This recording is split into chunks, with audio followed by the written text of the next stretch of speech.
11月1日，我不能改變風向，我們很容易放鬆康復計劃的實踐，而沾沾自喜已經得到的成績。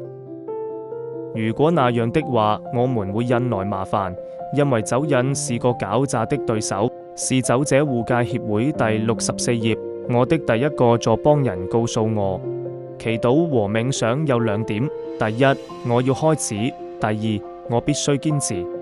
到 AA 之前，我的精神生活已經垮掉了。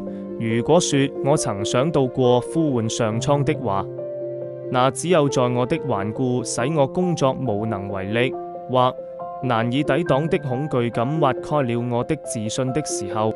今天我為自己的新生活充滿感激。我祈禱中的一部分就是表示這種感激之情。祈禱時更多的時候，我是在聽而不是在訴說。我知道今天如果我改變不了風向，那就調整自己的煩好了。我知道迷信與信仰的不同之處，也知道有一種最佳的方式去做正確的事情，還有知道有許多方式去犯錯。